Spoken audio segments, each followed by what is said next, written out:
যদি আমাদের কন্টেন্টগুলো আপনাদের ভালো লাগে তবে অবশ্যই লাইক করুন, শেয়ার করুন এবং চ্যানেলকে সাবস্ক্রাইব করুন। সাবস্ক্রাইব করার পরে বেল আইকনটি অবশ্যই দিয়ে রাখবেন যাতে আগামী সমস্ত ভিডিওর নোটিফিকেশন আপনাদের কাছে পৌঁছে যায়। আরেকটি প্রশ্ন, সেটা হচ্ছে যে হিন্দু সনাতন ধর্ম যার অন্যতম প্রধান যে শাখাগুলো ছিল, মানে মঠ একটা ছিল, তার মধ্যে ভারত সেবাশ্রম, আমাদের পরম পূজ্য পরমানন্দজি, আপনাদের প্রথম বড় মহারাজ বা আপনি যাই বলে সম্বোধন করুন, তিনি যে ধর্ম প্রচার করে গেছিলেন, যে দর্শন দিয়ে গেছিলেন, আজকে আমরা দেখছি যে ভারতের বাইরে যারা অহিন্দু ছিল দলে দলে তারা তার মত গ্রহণ করছেন, এবং এছাড়াও অন্যান্য মঠ, অন্যান্য যারা সম্প্রদায় হিন্দু, তারা যথেষ্ট প্রচার হচ্ছে, হিন্দু সংখ্যা ইউরোপে বাড়ছে, আমেরিকা বাড়ছে, সারা পৃথিবীতে হিন্দু বাড়ছে। কিন্তু সেই মঠগুলো যে পশ্চিমবঙ্গে এই অঞ্চলে যেখান থেকে সৃষ্টি, এখানেই পরমানন্দজি পরম পূজ্য জন্মেছেন, এখানেই শ্রী রামকৃষ্ণ পরমহংসদেব জন্মেছেন, স্বামী বিবেকানন্দ এখানে জন্মেছেন, তাহলে এই বাংলার এই দৈন্যদশা কেন যে আজকে এখানেই আমরা নিজ গৃহেই আমরা সংকটে আছি? এক্ষেত্রে আসল কারণটা আপনার কি মনে হয়? অবশ্যই শিক্ষার অভাব, প্রকৃত নীতি শিক্ষার অভাব। ভালো মানুষেরা তো এখান থেকে চলে গেছেন। ভালো বাঙালি কোথায়? শিক্ষিত বাঙালি বুদ্ধিজীবী কোথায়? এখন তো যত বুদ্ধিজীবী দেখি আমি, সব তো রাজনৈতিক তাবেদার করে তাদের আখের গোছানোর চেষ্টায় ব্যস্ত। তারা প্রকৃতপক্ষে ধর্মের জন্য কাজ করছেন কতজন? প্রকৃতপক্ষে স্বামী প্রণবানন্দজি, ঠাকুর রামকৃষ্ণের, বিবেকানন্দ আদর্শ প্রচার করছেন কতজন? তারা কি চেয়েছিলেন? তারা কি এই বর্তমান দিনে যায় যে তারা কি বলবো, তাদের আত্মাগুলো কাঁদছে। আজ ভারতবর্ষকে স্বাধীন করার জন্য যেসব আমাদের বিনয় বাদল, দীনেশ মাস্টারদ, সূর্য সেন, প্রফুল্ল চাকি যারা অকাতরে প্রাণদান দিয়েছেন, তারা কি এই স্বাধীনতা চেয়েছিলেন? তারা কি এই ভারতবর্ষ চেয়েছিলেন? না এই পরিস্থিতি তারা দেখতে চেয়েছিলেন? এটা আমাদের বড় ব্যথা দেয়। আজকে স্বামী বেদানন্দজি লিখছেন, যাদের শাস্ত্র করিয়া সার, পশ্চিম করে প্রাণ প্রসার, জ্ঞান বিজ্ঞানের অস্ত্রে ওড়াল জগতের জয় নিশান, তবু সে হিন্দু তেজি স্বধর্ম আপন হিন্দুস্তান, বিজাতির বিষ পান। তারা বিজাতির যে বিষ, সেই খোসা ভুসিগুলিকে গ্রহণ করে সেগুলোকে আমরা নিজের ফ্যাশন মনে করে, সেগুলো জীবনে যথাসর্বস্ব মনে করে আমরা সেগুলিকে গ্রহণ করে ফলে আমরা রসাতলে যাচ্ছি। আর আমাদের ভালো জিনিসটাকে গ্রহণ করে পাশ্চাত্য দেশগুলি তারা উন্নতি শিখায়। এর মূলে কিন্তু আমাদের দেখুন না, প্রত্যেকটি যত কিছু বিদেশে বা অগ্রগতি দেখতে পাচ্ছি এবং সারা বিশ্বের, তার মূলে কিন্তু সনাতন সংস্কৃতি বা আদর্শ বা তার শিক্ষা। কিন্তু সেই শিক্ষাটা আমাদের দেশে প্রচার এবং প্রসারে বড় অভাব হয়ে পড়েছে। বর্তমান যারা আমাদেরকে শাসক বা যারা পরিচালনের মধ্যে রয়েছেন, তারা দেখুন না, প্রত্যেকটা জায়গাতে শিক্ষা ব্যবস্থা কত দুর্নীতি দেখতে পাচ্ছে। ভাবুন তো, সামান্য কেবল স্বার্থ। স্বামী প্রণবানন্দজি মহারাজ কি বলেছেন? স্বার্থপরতা, দুর্বলতা, ভীরুতা, কাপুরুষতা, সংকীর্ণতা, স্বার্থপরতা মহাপাপ। আমরা তো সবাই পাপই হয়ে যাচ্ছি। ভারতবর্ষ কি পাপের দেশ ছিল? যেখানে ব্যাস, বশিষ্ঠ, সুক, শ্রমিক, শঙ্করাচার্যের মতো বংশোদ্ভূত মহান ঋষি ছিলেন, যে দেশে শিবির মতো ত্যাগী রাজা ছিলেন, যিনি নিজের দেহে একটা প্রপোদনের জন্য নিজের দেহের অংশ কেটে কেটে কেবল তুলাদণ্ড করে বলছে, কতখানি তার ত্যাগ। এই ত্যাগের আদর্শগুলোকে আমাদের এই রামায়ণ, মহাভারত, গীতা, ভাগবত, এইসব জিনিসগুলোকে আমাদের বর্তমান পাঠ্যপুস্তকে যুক্ত করা হয়েছে না? এগুলো পড়ানো হয়? ছেলেমেয়েরা আমাদের সনাতন ধর্মটা শিখবে কী করে? আমাদের যে মাহাত্ম্য, আমাদের যে গরিমাময় যে আমাদের সংস্কৃতি, সেটা তো আমাদের শেখানো হয় না। কেবলমাত্র আমাদের পাশ্চাত্য শিক্ষা এবং আমাদের ইতিহাসকে সমস্ত কিছু ভুলিয়ে দিয়ে আমাদের ছেলেদেরকে একদম, বা আমাদের পরবর্তী প্রজন্মকে আমাদেরকে করে দেওয়া হয়েছে, শেষ করে দেওয়া হয়েছে। কিন্তু বিদেশ সেটা গ্রহণ করছে না। বিদেশে ভালো জিনিসটাই গ্রহণ করে।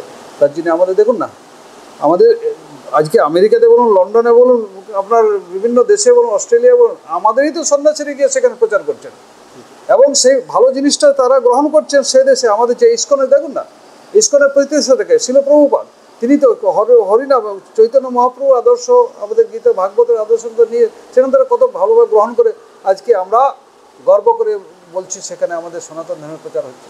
কিন্তু তারা গ্রহণ করেছে, বিদেশিরা এটা ভালোভাবে গ্রহণ করেছেন। আমাদের স্বামী একা পূর্ণাত্মানন্দজি আপনার ক্যারিবিয়ান সিটিতে গিয়ে, লন্ডনে গিয়ে গাইনিজদের নিয়ে, কানাডিয়ানদের নিয়ে তারা সেখানে কত বড় বড় সেখানে হিন্দু কলেজ চলছে, সেখানে নীতি শিক্ষা আদর্শ চলছে। তারা তো একবারও প্রতিবাদ করেনি, তারা তো একবারও বলেনি এটা বিদেশি শিক্ষা, এটা ভারতীয় শিক্ষা। বরং সেটাকে তারা নিজেরা তো করছেই, পরবর্তীকালে পরবর্তী প্রজন্মের জন্য এবং রাজনৈতিক স্তরে পর্যন্ত সেগুলোকে কী বলে তারা মানে গ্রহণ করছে।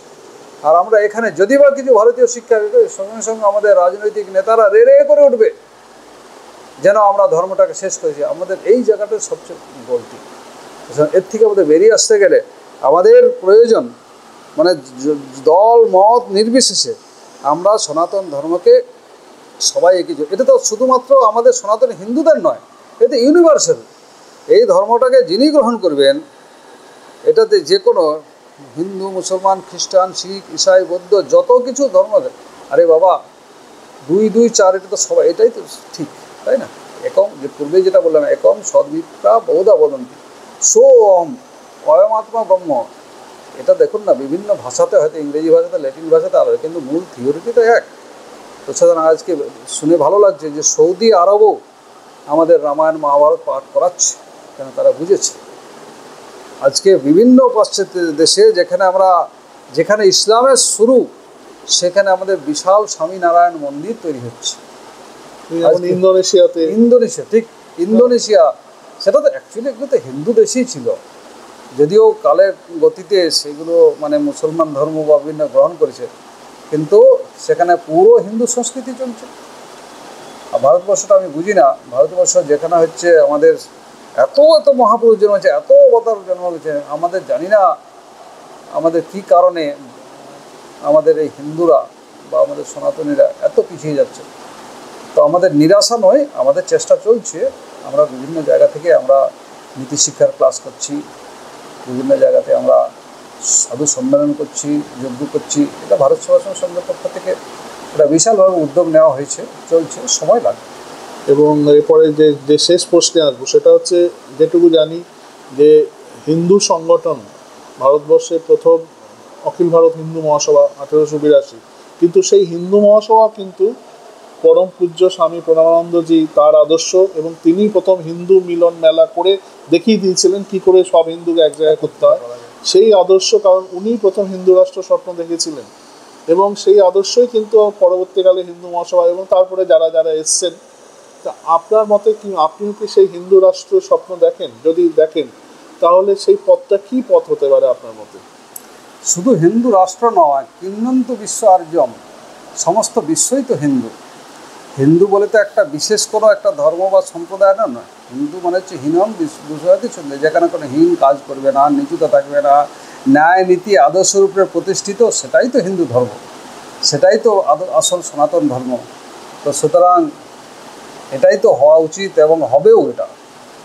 তো স্বামী প্রণবানন্দজি মহারাজ তিনি যে শিক্ষাটা দিয়েছিলেন, যে হিন্দু মহাসভার কথা বললেন, যে সময় স্বামী প্রণবানন্দজি মহারাজ আবির্ভূত হয়ে কাজ করছিলেন, সেই সময় তিনি একটা জিনিস মানে ফলো করছিলেন, যে দীর্ঘদিন আমাদের ভারতবর্ষের এই মুসলমান শাসন, খ্রিস্টান শাসন বা বিভিন্ন রকমভাবে রাজনৈতিক চাপানোতরে হিন্দুরা হিন্দুত্বটা কী জিনিস, বা আমি যে নিজে যে হিন্দু, নিজের সনাতনী, এই জিনিসটাই ভুলে গেছিলেন। তার জন্য সর্বপ্রথম তিনি একটা শিক্ষা দিয়েছেন যে মানুষকে হিন্দু, আমি হিন্দু, আমি হিন্দু, এই ভাবনাটা জাগাতে হবে। আর তার সাথে সাথে সমস্ত শ্রেণীর হিন্দুদের একত্রিত করে একটা কমন প্ল্যাটফর্ম করতে হবে। আমি পূর্বেই বললাম যে আমাদের গুরু ভিত্তিক, আমাদের ধর্মভিত্তিক, আমাদের উপাসনা পদ্ধতি ভিত্তিক আমরা আলাদা হয়ে গেছি। আর এভাবে রামের ভজনা করো, কৃষ্ণের ভজনা করো, কালীর ভজনা করো, আমরা তো সেই সনাতন ধর্মে সেই পরব্রহ্মের উপাসনা করছি। তাহলে একটা পাড়ায় 4 5টা 6টা মন্দির থাকতে পারে, তার মধ্যে প্রত্যেকের মধ্যে একটা কমন প্ল্যাটফর্ম থাকবে, সেটা হচ্ছে হিন্দু মিলন মন্দির। সেখানে কেবলমাত্র যে ধর্মীয় আলোচনা হবে না তা নয়, তাদের বিভিন্ন রকম সুখ দুঃখের আলোচনা হবে, তাদের বিপদ আপদের তাদের পাশে দাঁড়ানোর জন্য, তাদের সাহায্য সহযোগিতা করার জন্য একটা কমন প্ল্যাটফর্ম করতে চাইছিলেন। এটাই হিন্দু মিলন মন্দির। তিনি বলছেন উচ্চ নীচ, ধনী দরিদ্র, শিক্ষিত অশিক্ষিত সমস্ত হিন্দু পরম প্রীতি ভরে একত্রিত হয়ে তাদের সামাজিক, পারিবারিক এবং ব্যক্তিগত জীবনের সমস্ত সমস্যার সমাধান করবে এই মন্দিরে। সেই মন্দিরটা কেবলমাত্র যে তোমার বড় বড় স্মৃতিসৌধ, যে কোটি কোটি টাকা দিয়ে মন্দির বানাতে, তার কোনো মানে নয়। সেখানে কোনো ধর্মশালাও হতে পারে, কারো বাড়ির দাওয়াতেও হতে পারে, কোনো গাছতলাতেও বসে হতে পারে। মানুষের মধ্যে একটা মিলন চাই, এই জন্য তিনি এই মিলন মন্দির, এটাই তিনি শ্যামাপ্রসাদ মুখার্জিকে বোঝাতে চাইছিলেন, যে হিন্দুদেরকে আজকে হিন্দুত্ব শেখাতে হবে। তাই তিনি এই নিজের গলার মালা শ্যামাপ্রসাদ মুখার্জিকে দিয়েছিলেন।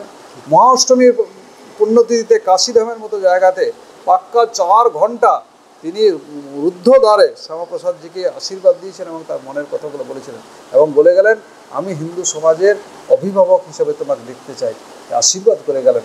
তারপরে শ্যামাপ্রসাদজি একটা আলাদা শক্তি পেয়ে সেখান থেকে তিনি হিন্দু মহাসভা গ্রহণ করে স্বামী প্রণবানন্দজির থিওরিটাকে তিনি নিয়ে আর তিনি এই হিন্দু মহাসভা তৈরি করেন। পরপর তো আপনারা দেখতেই পাচ্ছেন যা হয়েছে। যাই হোক, দর্শক বন্ধু, আপনারা সবই শুনলেন আমাদের পরম পূজ্য অদ্বৈতানন্দজি কি বললেন, অর্থাৎ হিন্দুত্ব এবং আমাদের সনাতন ভারতবর্ষের আদর্শ, এটা ভুলে গেলে হবে না। আমাদের সনাতন ভারতবর্ষের মাথা মুকুট হচ্ছেন আমাদের সন্তরা, সন্ত সমাজরা, এবং তাদের নির্দেশে, তাদের পথে, তাদের দর্শনে ভারতবর্ষ যতদিন চলেছে ততদিন ভারতবর্ষ রাষ্ট্রগুরু, বিশ্বগুরু ছিল এবং ভারতবর্ষ আবার বিশ্বগুরু হবে। তবে সন্ত সমাজদের দেখানো পথেই, সন্ত সমাজদের দেখানো পথে এবং তাদের কথা, তাদের নীতি, তাদের আদর্শ যখন আমরা আমাদের নিজের জীবনে আমরা সেটাকে প্রয়োগ করব, আমরা বিশ্বাস করব এবং কর্মের ক্ষেত্রে আমরা বিভিন্ন জায়গায় নিয়ে যাব, তখনই ভারতবর্ষ আবার বিশ্বগুরু হবে এবং সেই সোকল্ড হিন্দু রাষ্ট্র বলুন, বিশ্বগুরুর বলুন, আবার ফিরে আসবে। তা আজকে আমরা এখান থেকে বিদায় নিচ্ছি। স্বামীজিকে অসংখ্য ধন্যবাদ। আপনারা ভালো থাকবেন। জয় হিন্দ, বন্দে মাতরম।